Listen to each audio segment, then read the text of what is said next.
Hey guys, before we dive into a chapter of history that will make you question whether our ancestors were guided by logic or by blind confidence in pure nonsense, let me give you 1 second to brace yourself. What you're about to hear isn't comedy, isn't satire, and definitely isn't a historian's inside joke. It's real. The kind of real that would make any student ask their teacher if they needed some time off. Today, we're walking through moments where humanity stood in front of two doors, the door labeled Use Logic and the door labeled Let's See What Happens If We Don't. And somehow, they marched straight through the second door with Olympic level confidence. If you're lying down, stay lying down. If you're drinking coffee, sorry in advance. Your table may suffer collateral damage. All right, Story 1. The only moment in medical history where a group of doctors looked at a woman and, with full professional seriousness, asked, "When you say you gave birth to rabbits, you mean literally, right?" In 1726, Mary Toft in England claimed she was repeatedly giving birth to pieces of rabbits like her body were running a small livestock operation. The doctors did not treat this as a red flag. They reacted like they had just unlocked a hidden DLC of human anatomy.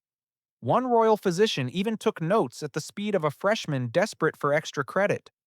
Villagers whispered that a new era had arrived. Newspapers covered the event like Mary were some kind of rare natural phenomenon. If TV had existed back then, there would have been a primetime special titled Something Weird Happened in Surrey.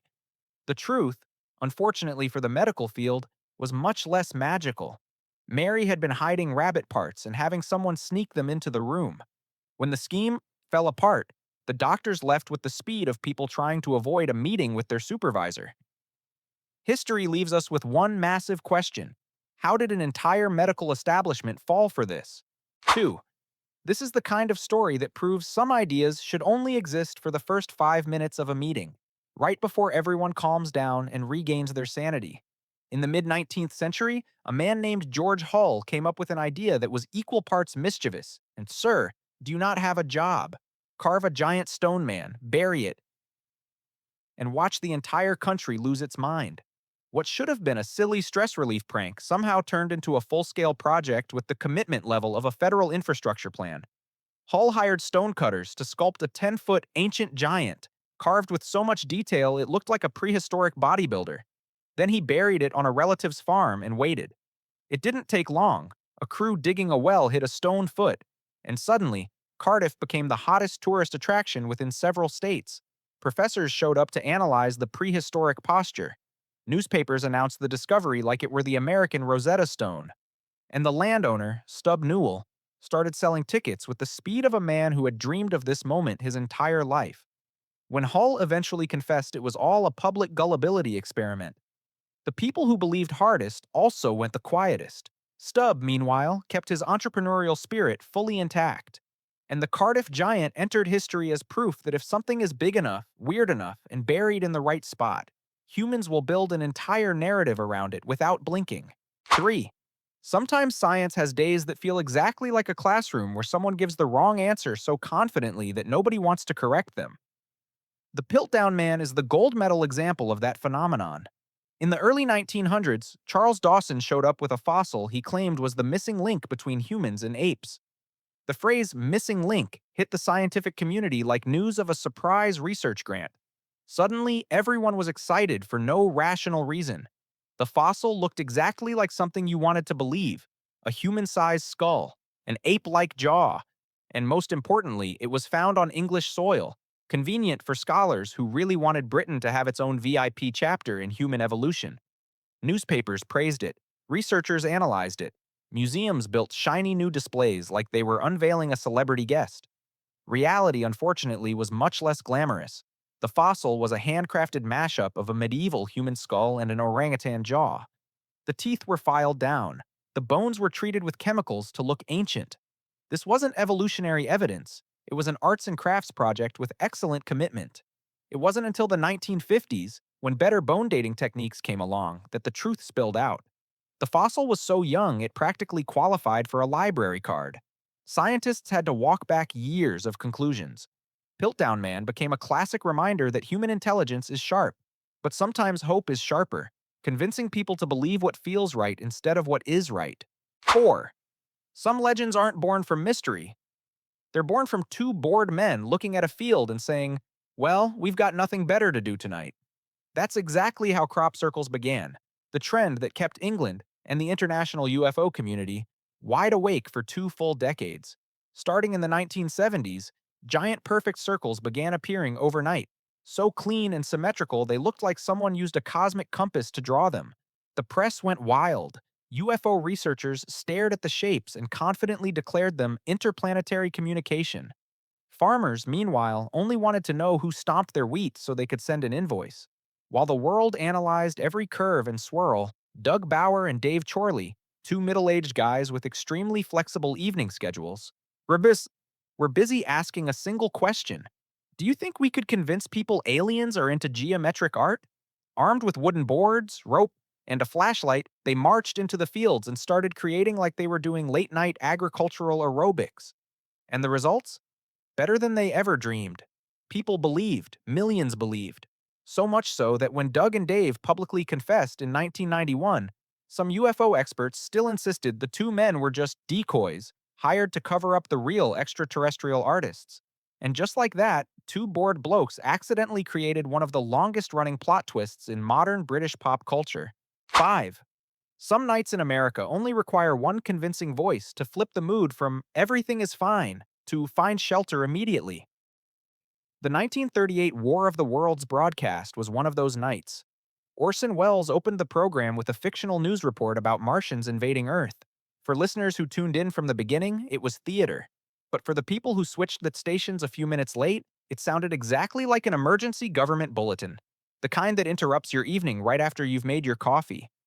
Radio back then was the National Information Center. If the radio said Martians had landed in New Jersey, people treated it as official as the weather report.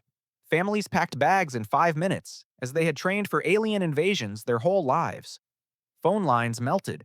Some folks even rushed to police stations to report that the neighbor's lights looked suspicious.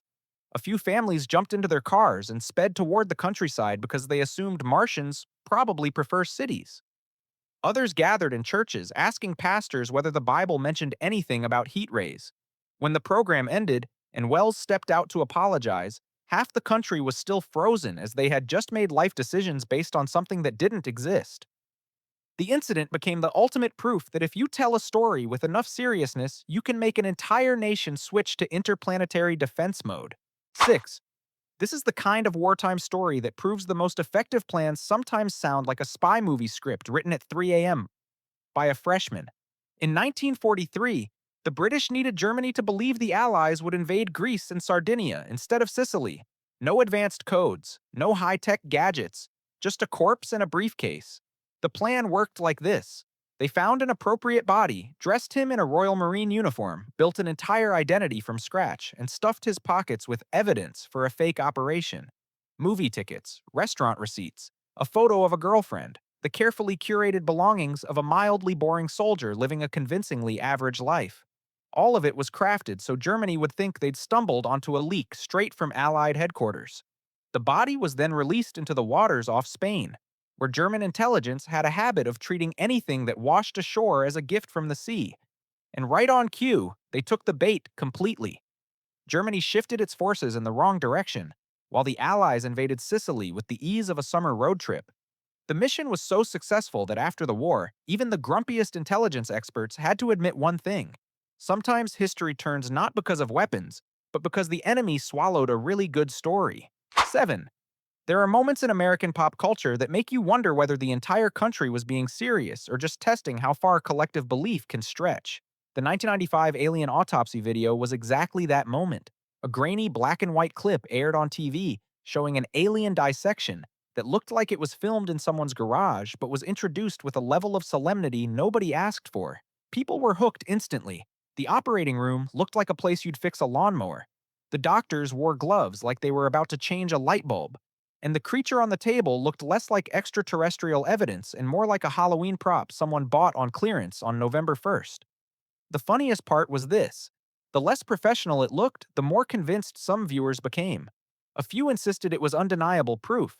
Others analyzed each frame like they were decoding state secrets. Meanwhile, the reasonable half of the audience simply asked, if this is alien tech, why does the skin look like rubber from the party store? Eventually, the filmmaker admitted the alien was just a rubber model stuffed with butcher shop leftovers. But by then, the video had already cemented itself in American pop culture, not because it was convincing, but because it proved that when something is mysterious enough, people will happily fill in the rest of the story themselves. 8. There are performances that instantly explain why the 19th century was a golden era for believe absolutely anything. P.T. Barnum's Fiji Mermaid is the prime example. Barnum had a talent for turning anything into a spectacle, and this time he chose something that looked like the unfortunate result of a disagreement between a fish and a monkey. He promoted it as undeniable proof of mermaids. Newspapers described the creature with flowery language, as if they were reviewing the newest Broadway star. Crowds lined up to see a being that, to anyone with functioning eyesight, clearly wasn't going to belt out a power ballad anytime soon. When the curtain rose, visitors found themselves staring at a dried, shrunken figure smaller than expected and sadder than a student ID photo. People tilted their heads trying to find a flattering angle, but eventually had to accept that this was not the fairy tale Ariel. It was something entirely Barnum. In reality, the Fiji mermaid was just a fish's tail stitched onto the torso of a monkey, dried and preserved at maximum creepiness. Barnum never actually lied. He just told a story so compelling that the audience happily filled in the magic themselves. The act became legendary, not because it was convincing, but because it proved that good storytelling can turn a weird little object into the centerpiece of a citywide obsession. 9. Sometimes history looks exactly like a reality TV episode where everyone gets too excited to ask whether they're watching real life or an extremely committed prop department. The Tasaday story is one of those episodes. In 1971, the world was electrified by news of a Stone Age tribe discovered deep in the Philippine jungle. They lived on roots, wore leaves, spoke an undocumented language, and seemed untouched by modern civilization. The announcement spread so fast that researchers rushed into the forest like they were hunting tickets to a once-in-a-lifetime concert. When they finally met the Tasaday, they were captivated. This looked like humanity before humanity wrote anything down. But the memorable part wasn't their innocence, it was the staging. Years later, a group of journalists returned without warning. Instead of Paleolithic villagers, they found men in blue jeans, kids laughing around a radio, and women hanging laundry on clotheslines like any rural household. When asked about the leaf loincloths and cave living, one man just shrugged.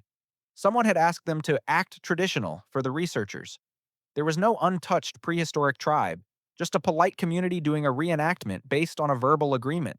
The Tasaday story became proof that sometimes what distorts the truth isn't a grand conspiracy.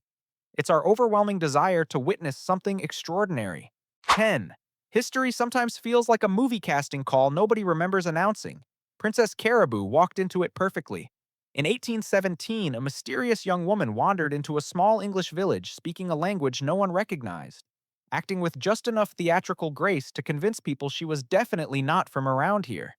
Within 3 minutes, the villagers had a unified theory. She must be a princess from some faraway island missing from the latest map update. She called herself Caribou, claimed she'd been kidnapped by pirates, escaped heroically, and was now searching for her homeland. The story was long enough to be a mini-series and romantic enough that listeners felt morally obligated to believe it. Local aristocrats even held receptions, invited her to dinners, and treated her exactly the way you'd treat a real princess you're terrified of accidentally offending, despite the fact that no one could verify anything except that she bowed very gracefully. Linguists tried to decode her mysterious language with the expression of people solving an ancient scripture. Some even wrote glowing articles portraying her as a symbol of global cultural diversity. The truth arrived quietly but decisively. A woman recognized Caribou as Mary Wilcox, the shoemaker's daughter living just a few miles away. The exotic language was homemade. The entire origin story collapsed in one sigh. The aristocrats fell silent, the villagers froze, and Mary accidentally proved one of history's most reliable rules. A good story can outrun any passport. 11. If history ever handed out an award for most consequential document written with excessive confidence, the donation of Constantine would walk on stage in a tuxedo. For centuries, Europe believed this was the official decree in which Emperor Constantine graciously handed the Pope authority over half the known world. The document was treated with such reverence that kings adjusted their ambitions based purely on a few Latin lines that sounded important. Whenever a political dispute arose, the Pope didn't need speeches or arguments. No charts, no diagrams. just the dramatic gesture of placing that document on the table. What's wild is that for hundreds of years, no one asked the most basic question: why does a 4th century document read like it was written by someone who owned an 8th century quill? When Renaissance scholars finally inspected it closely, the whole thing fell apart. The vocabulary was wrong. The grammar was anachronistic. Some sentences read exactly like a student padding an essay at 3 a.m. Final verdict: completely fake. Not mildly fake. Fake to the point that Latin professors practically choked on their tea from the errors. Europe had been relying on a document written a few centuries later. The donation of Constantine became the classic example of how power doesn't always depend on truth, but on the confidence of whoever puts a piece of paper on the table at the right moment. 12. Sometimes the whole world behaves exactly like someone staring at a photo online thinking, there's no way this is real, but it's cute, so let's believe it for now. The Cottingley Fairies were the 1917 version of that moment.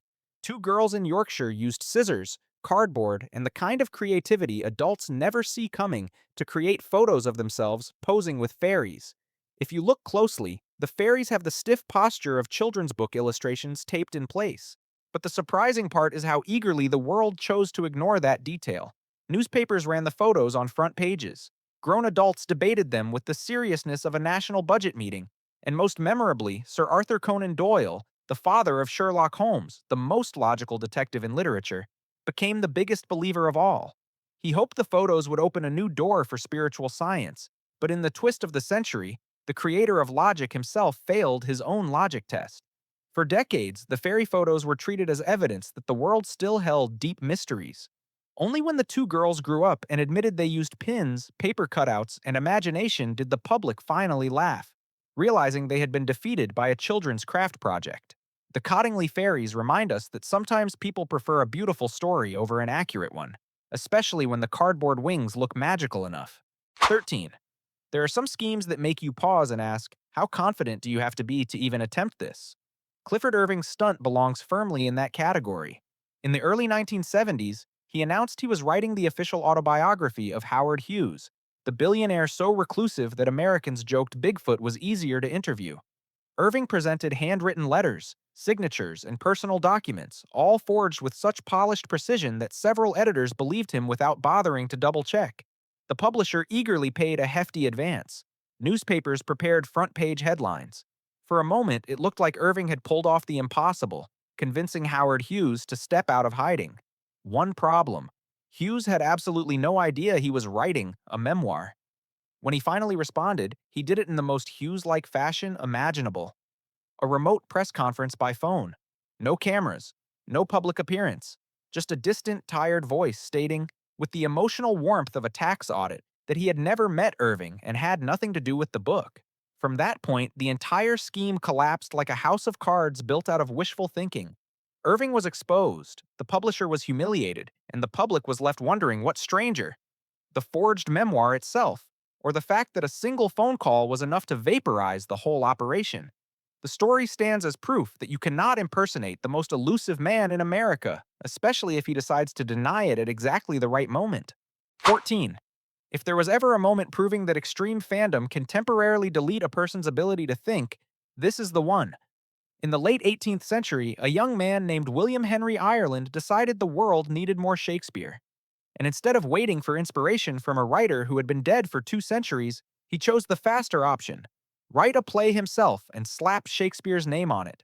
Ireland brought the manuscript to theater critics, people who treated Shakespeare like a second religion.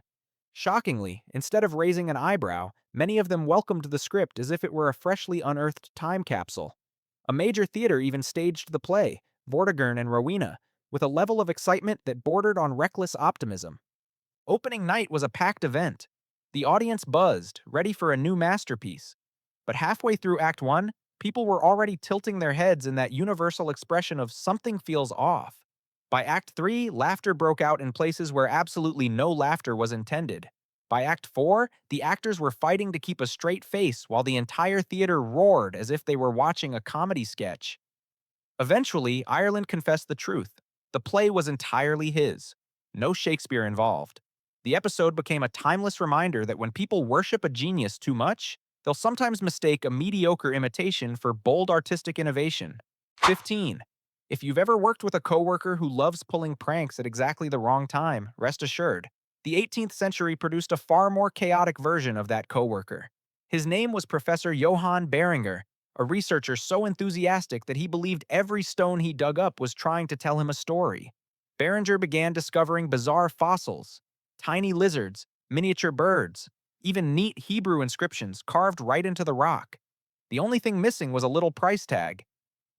He proudly declared these stones to be groundbreaking evidence of ancient natural history, and his confidence grew faster than his colleagues' warnings to maybe double-check a few things. Meanwhile, two fellow professors, who were thoroughly tired of Beringer's arrogance, designed what might be the most academically sophisticated prank in human history. They carved the fossils themselves, etched the inscriptions, then buried them for Beringer to accidentally discover.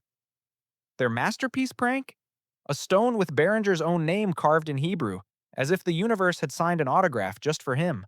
When the truth finally surfaced, Beringer panicked so hard he tried to buy back every copy of his published book to erase the evidence. But life, sadly, has no undo button. The Lugenstein became a legendary reminder that in a stressful workplace, coworkers sometimes get extremely, and unnecessarily, creative. 16. Some pranks make you wonder, how did no one stop this in the first 5 seconds? The Dreadnought hoax is proof that with enough commitment to your costume, you can walk straight past an entire navy and no one will ask for ID. In 1910, a group of friends from the Bloomsbury Group, including Virginia Woolf, came up with an idea powered entirely by chaotic party energy. Pretend to be Abyssinian royalty and request an official tour of Britain's most powerful battleship. No documents, no verification, just robes, darkened skin created with aggressively applied makeup, and a made-up language that sounded like broken Latin sprinkled with random syllables. When they stepped aboard the HMS Dreadnought, the crew immediately snapped to attention as if greeting real foreign dignitaries. The group was escorted around the ship, shown the artillery, and even served dessert. Meanwhile, the royals kept chanting mysterious phrases like bunga bunga and gaga gaga, and the British officers nodded along politely as if hearing deep diplomatic insights. Only when the press exposed the prank did the Royal Navy realize they had been fooled, loudly, publicly, and with remarkable style. The whole nation laughed, and the Navy walked away with one important lesson. Always check the paperwork, especially when your guests seem a little too enthusiastic about speaking a language no one understands. 17. Every field has that one person who performs so well that colleagues hesitate to ask, "How exactly are you doing this?" But in Japanese archaeology during the 1980s and 90s, one man pushed past impressive straight into statistically impossible. His name was Shinichi Fujimura, nicknamed the Hand of God, because everywhere he dug, he found artifacts tens of thousands, even hundreds of thousands, of years old. The press called him a genius. Museums expanded their storage because his discoveries came in faster than they could build display cases. Professors discussed rewriting the entire prehistoric timeline of Japan. It was all very moving, except for one tiny issue. History doesn't change that fast. But Fujimura changed the data at the speed of someone editing their resume. Doubts grew until a group of journalists decided to follow him. They didn't have to wait long. During one excavation, Fujimura walked into the dig site, glanced around, calmly pulled a few stone tools from his pocket, and buried them. The next morning, he dramatically discovered the exact same artifacts in front of the team and multiple cameras. The scandal exploded. The hand of God became the hand in the pocket. Every artifact he had ever found was reevaluated. Entire chapters of Japanese history had to be corrected. The story remains a gentle reminder that anyone who is miraculously successful in a suspiciously short time might deserve, at minimum, a second look. 18. In academic circles, there are moments that perfectly embody the spirit of let's see if anyone notices. The English Mercury is the textbook example. In the 18th century, a group of British antiquarians decided to create a fake newspaper, and then fake the idea that it had been printed in 1588, the year England defeated the Spanish Armada. They crafted everything with impressive commitment. Old-style fonts, Elizabethanish prose, and news blurbs vague enough that anyone could nod along and say, "Yes, that sounds historical." When presented to scholars, many immediately hailed it as a missing gem of early English journalism. Some even cited it in their research, the academic equivalent of accidentally using Wikipedia and calling it a preliminary reference source. For years, the English Mercury was praised as proof that England had a more advanced early press than most of Europe. The only issue was that every part of it was brand new, so modern that any printing expert could see the anachronisms in seconds. The typeface was off by a few centuries. The headline style looked like a student newspaper draft desperately trying to imitate Shakespeare. When the truth came out, scholars were embarrassed, while the creators simply shrugged. They'd meant it as a playful troll. They just underestimated how powerful the troll would be. Powerful enough that half the academic community thought they'd uncovered a national treasure. 19. If there had been a contest for boldest PR stunt in early America, P.T. Barnum would have taken the gold medal with the story of Joyce Heth. He claimed to have found George Washington's childhood nurse, and that she was 161 years old. People should have questioned that number immediately, but Barnum told the story so convincingly that an entire nation temporarily suspended logic. Crowds lined up to see Joyce Heth as if she were a living artifact of American history. She sang hymns, told stories about Little George, and delivered every line with the confidence of someone holding national secrets. Some audience members left feeling like they had touched the past itself. Others simply wondered how she supposedly survived 161 winters without modern thermal jackets. The remarkable part was how thoroughly Barnum controlled the narrative. People forgot that birth records from the late 18th century were shaky at best. Some even believed her longevity came from a simple diet. No one questioned why a woman allegedly older than the entire federal government couldn't recall a single verifiable detail. After Joyce died, Barnum hosted a public autopsy. The result? She was around 80. All doubts evaporated at once, and Barnum quietly smiled, knowing one timeless truth. The public doesn't buy reality. They buy the story they want to believe. 20. If there were ever a book proving you can become a best-selling author without actually existing, it would be The Travels of Sir John Mandeville. This travelogue appeared in the 14th century and quickly became Europe's hottest guidebook, even though the places it described sounded like dreams you get after eating too late at night. Mandeville claimed he had visited lands where one-legged people hopped everywhere, tribes with a single eye but expert archers, and groups so friendly their heads sat on their chests for easier conversation. Readers of the time nodded along as if this were an official UN field report. Scholars used Mandeville's book to draw geographic, political, and even theological conclusions. Many cited him with the seriousness of someone who had personally verified every detail. But one tiny issue lingered. No one had ever met Sir John Mandeville. No one knew where he was born. No one was even sure he existed. And the more researchers studied the text, the more it became clear that the book was a giant remix of older legends and borrowed stories. In other words, Mandeville was essentially a medieval anonymous account, confidently telling wild tales, and nobody bothered to check the username until centuries too late. In the end, Travels became proof that when a story is compelling enough, the author's existence is just a decorative detail. 21. Some historical discoveries begin with geological surveys, meticulous excavations, or deep archival research. And then there is the case of the Horn Papers, where the entire process was essentially reduced to one sentence. Last night, I dreamed about where the treasure was buried. In the early 1930s, a man named Howard Horn claimed he had dreamed of a metal box underground containing journals, maps, and letters from 18th century pioneers. The next morning, he walked to the exact spot from his dream, dug a few shovels, and miraculously, the box was really there. Historians at the time were so excited that they forgot this sounded exactly like the trailer of a children's adventure movie. The documents inside were detailed to a suspicious degree, maps accurate down to every bump of land, dramatic family sagas, and descriptions of the region written as if the author had a GPS installed in his skull. Still, many scholars applauded the find because no one wanted to miss the discovery of the century. Eventually, an independent review noticed the dates were wrong, the vocabulary didn't match the era, and the handwriting looked exactly like Howard Horn's. Even the writing style reads like someone trying very hard to sound old while still using modern punctuation. The Horn Papers were quickly reclassified as personal creativity, and historians walked away with one gentle reminder. Dreams can inspire history, but they should not be used to verify it. 22. Every era has that one photograph people swear must be undeniable proof. For the 1930s, that honor belonged to a grainy picture of a long neck rising from the surface of Loch Ness. Newspapers declared it was Nessie.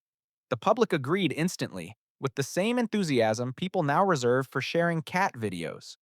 The image became known as the surgeon's photo because it was taken by Dr. Robert Wilson, a man whose serious face alone made everyone assume he did not possess a sense of humor. The photo looked convincing: gentle ripples, dramatic lighting, and a monster popping up at just the right angle to seem mysterious. No one questioned the most suspicious detail of all: how perfectly the creature seemed to be posing. For decades, the photo lived on as legend. Believers treated it as proof. Skeptics kept quiet to avoid being the person who ruins the magic. And Scotland's tourism industry quietly sent thank you notes to fate. Then in 1994, the truth surfaced. The monster was just a toy boat with a putty and wire head attached, created by a group annoyed with the media and looking to pull off a grand prank.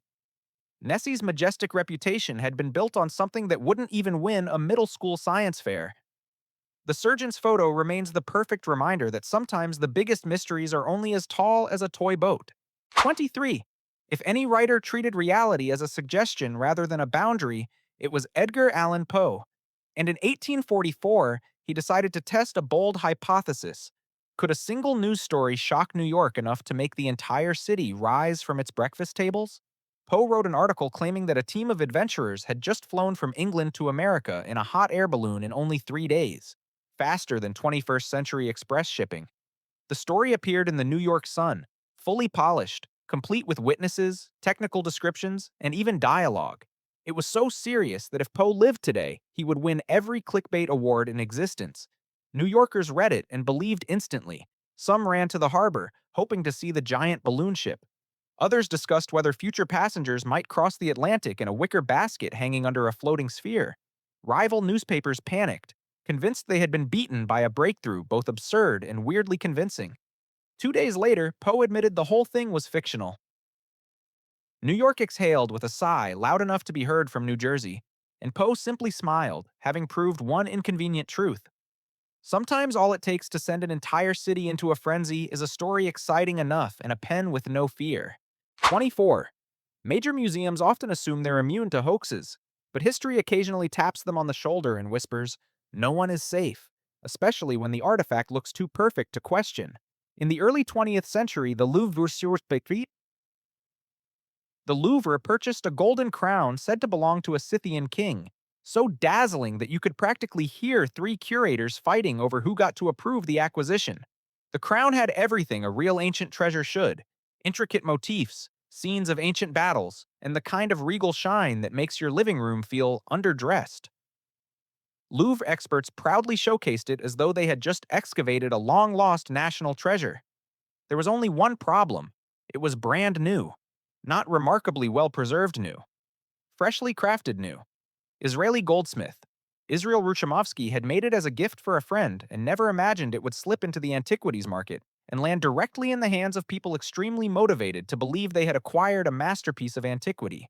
When scholars began to suspect something was off, Ruchamovsky stepped forward and said the one sentence the Louvre absolutely did not want to hear: "I made this. Want me to remake it as a demonstration?" And then he did. Perfectly. Not a single detail out of place. The Louvre could only quietly adjust the display label, swallow the embarrassment, and try very hard to forget the day they bought a brand new crown at an ancient artifact price. 25. Every now and then, science has one of those moments that feels like a teacher grading an exam, only to discover the student turned in a comic book. The Acambaro figurines are the perfect example. In 1944, in the town of Acambaro, Mexico, thousands of tiny clay sculptures suddenly appeared. People riding dinosaurs, people walking dinosaurs on leashes, even little scenes that looked like a prehistoric kindergarten hosting a pet parade. Rumors spread fast. Some enthusiasts triumphantly declared these figurines as ironclad proof that humans once lived alongside dinosaurs. Scientists looked at them and asked the obvious question: why do these dinosaurs have the posture of the neighbor's pet dog? The clay used was genuinely old, selectively ancient, as some put it, but the craftsmanship was unmistakably late 20th century. Soft contours, quirky proportions, and an overall design style closer to beachside souvenir shops than archaeological relics. Researchers ran thermal tests, chemical tests, all pointing to the same conclusion: nowhere near old enough to be ancient. but definitely old enough to make scholars sigh deeply. Even so, supporters insisted they were real. The reasoning was simple. The figurines were too delightful to dismiss. But science, tragically for them, does not operate on the principle of it's cute, therefore it's true. In the end, the Acambaro collection proved to be modern handiwork, crafted to sell, to prank, or possibly both. And once again, dinosaurs got dragged into a story they absolutely never signed up for. 26. There are some stories that, when you tell them to friends, they immediately ask, wait, how did anyone believe that? Anna Anderson is the centerpiece of one of the longest-running mix-ups in European history. In the early 1920s, an unknown woman turned up in a Berlin hospital, refusing to give her name and radiating just enough mystery to make any novelist jealous. Sometime later, she announced that she was Anastasia Romanov, the Russian Grand Duchess rumored to have miraculously survived the royal family's execution. The surprising part? A lot of people believed her instantly. Former acquaintances of the Romanovs said her eyes were very similar. Others insisted her voice, posture, or even the way she held a spoon felt royal, as if the Russian Empire had encoded all its secrets into cutlery etiquette. For decades, Anna lived as Anastasia. She went to court, gathered loyal royalists, and generated enough headlines to keep newspapers funded for years. The only thing she never produced was evidence. By the 1990s, DNA testing finally ended the debate. Anna was actually Franziska Szankowska, a Polish factory worker with a turbulent life. No royalty, no hidden escape, just a story told well, and a world eager to believe it. Anna Anderson remains the perfect reminder that identity, when delivered with enough conviction, can be more powerful than documentation. 27. In the history of journalism, there are days when editors receive material so explosive their heartbeat outruns the deadline. In 1983, the newsroom of Stern magazine lived that exact moment when they were tipped off that Adolf Hitler's long-lost private diaries had been found. It already sounded dramatic. 60 thick notebooks containing the intimate thoughts of the most controversial figure of the 20th century. Stern didn't just believe it. They spent millions to acquire the diaries and prepared for a media detonation, as if they'd just uncovered the final season of world history. Experts were hired to verify the signature, the paper was age-tested, and the contents were proclaimed credible. Some even celebrated the find as the most important discovery since learning that Hitler preferred painting landscapes over portraits. The only problem, every single book was fake. The mastermind was Konrad Kujau, a dealer of Nazi memorabilia with forgery skills impressive enough to earn him a spot in a national perseverance contest, not a museum. The paper was modern, the ink was new, the notebooks came from a store shelf, and the Hitler signatures looked like rushed cursive homework. When the truth came out, Stern was so embarrassed that they could have powered half of Hamburg's winter heating with the collective shame. The story leaves behind a perfect lesson. If a document seems too good to double check, that's exactly when you should check it, before everyone finds out for you. 28. Before the world had startups selling AI that generates ideas for other AI, America had John Keeley, a man so confident he could convince you your coffee table was hiding quantum secrets. In the late 19th century, he announced he had invented a machine powered by etheric force, which he described as a blend of cutting-edge science and poetic improvisation. Keeley invited investors to demonstrations. He pulled a lever, the machine rumbled, gears spun gently, and weights of dozens of pounds lifted into the air as if supported by Jedi-adjacent sorcery. Millionaires stared, nodded, and opened their wallets at a speed normally reserved for panic buying during disasters. The catch? Nobody was allowed to inspect the machine. Keeley claimed that if anyone opened it, the ether would get offended and stop working. The excuse sounded ridiculous, but somehow became reasonable within the mysterious laboratory he had constructed. For years, he lived comfortably on investor money and unwavering belief from wealthy people who had plenty of assets but very little skepticism. Everything came crashing down only after Keeley died. Investigators tore down part of the lab wall and uncovered the true source of the etheric energy, a hidden network of air compressors, pipes, pulleys, and standard mechanical systems disguised like contraband treasure. Long before the era of fake it till you make it, Keeley perfected the vintage model. Fake it, never make it, but keep the funding. 29. Modern media gets accused of clickbait, but compared to the New York Sun of 1835, today's headlines look like polite school essays. That year, the paper published a series of articles detailing the scientific discoveries of astronomer Sir John Herschel, who had absolutely no idea he'd been cast as the lead in an extraterrestrial soap opera. According to the articles, the moon was basically a luxury resort. Forests, rivers, sparkling crystals, unicorn like animals prancing about, and the star attraction, bat people with wings, living peacefully in gemstone temples that sounded like high end jewelry ads. New Yorkers read this and declared, "Science is amazing." The funniest part wasn't the fantasy itself, but the tone. The reports were written with total academic seriousness. Geological diagrams, biological descriptions, behavioral notes. Some readers even discussed whether bat people could become future trade partners of the United States. Not a single person questioned why a highly advanced species would choose to live on a barren ball of rock, but they were very interested in potential commerce. The truth, the entire series was a hoax designed to boost circulation. It worked spectacularly. The Sun outsold every paper in the city.